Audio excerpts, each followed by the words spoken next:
ঢাকার সড়কে ট্রাফিক সিগন্যালে হঠাৎ লাল বাতি জ্বলে উঠল। সঙ্গে সঙ্গে সব যানবাহন থেমে গেল। জেব্রা ক্রসিং বা স্টপ লাইন অতিক্রম করেনি কোনো যানবাহন, কারণ সাদা দাগ স্পর্শ করলেই স্বয়ংক্রিয় মামলা হতে পারে।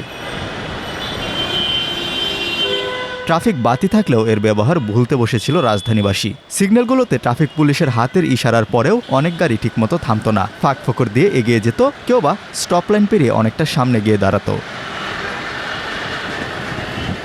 কৃত্রিম বুদ্ধিমত্তা বা এআই ক্যামেরার বদৌলতে সেই দৃশ্য বদলে গেছে। সড়কে ট্রাফিক আইন না মানলেই দেওয়া হচ্ছে মামলা। কন্ট্রোল রুম থেকে মুহূর্তেই চলে যাচ্ছে খুদে বার্তা। ফলে আর যানবাহনের পেছনে ছুটতে হচ্ছে না ট্রাফিক পুলিশকে।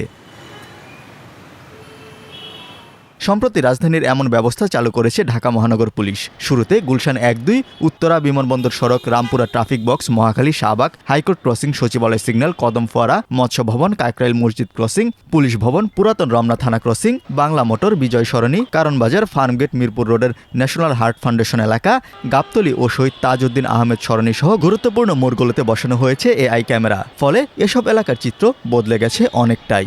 এই শাহবাগের বাইরে গেলে হয়তো বা এআই ক্যামেরার কারণে মামলা হতে পারে, যে কারণে থেমে গেলাম, যেটা আগে থামতাম না জীবনে। সিঙ্গেলের জন্য থামছি, হয়তো লাল বাতি জ্বলছে, জন্য তাই মিলছি। সিঙ্গেল অমান্য করলে তো অবশ্যই মামলা হবে, সিঙ্গেল তো অমান্য করবো না। থেমে গেছি যে সামনে গেলে মামলা হবে, এই জন্যই থেমে গেছি। শুধু শুধু সামনে যাওয়া লাভ কি, মামলা না খাই পিছিয়েই থাকি। নিয়মটাকে ফলো করলাম, নিয়মটা ভালো এবং এটাই উচিত। এই সিস্টেমটা কেমন? অনেক ভালো, অনেক ভালো। এটার পক্ষে অবশ্যই থাকা সবার উচিত। ট্রাফিক কর্মকর্তারা বলছেন, ভিডিও প্রমাণ থাকায় মামলার ভয়ে চালকদের আচরণে ইতিবাচক পরিবর্তন এসেছে। বেশিরভাগ গাড়ি এখন স্টপ লাইনে দাঁড়াচ্ছে। যেমন বৃহস্পতিবারও 80% চলে আসতো, 20% দাঁড়াইতো। আজকে 80%ই দাঁড়ায় যায়, 20% চলে আসে। মানে তারা এখনো ওইভাবে জানে না। ভালো, এটা ভালো, খুবই ভালো। তবে নতুন এ ব্যবস্থায় কিছু জটিলতার আশঙ্কাও রয়েছে। অনেক যানবাহনের নম্বর প্লেট অস্পষ্ট, আবার কিছু গাড়িতে নম্বর প্লেটই নেই।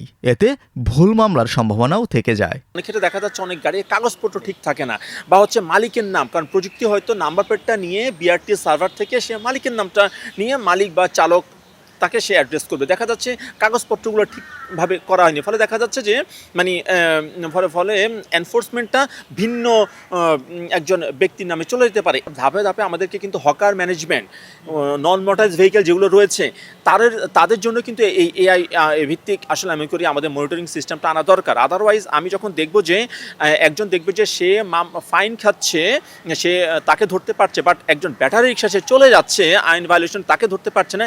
এটা কিন্তু মানুষের ভিতরে বৈষম্য সৃষ্টি করে। সংশ্লিষ্টদের প্রত্যাশা, আগামী 6 মাসের মধ্যে ঢাকার সড়কে পূর্ণাঙ্গ স্বয়ংক্রিয় ট্রাফিক মামলা ব্যবস্থা চালু করা সম্ভব হবে। তখন হয়তো পুরো রাজধানীর সড়ক ব্যবস্থার চিত্রই পাল্টে যাবে।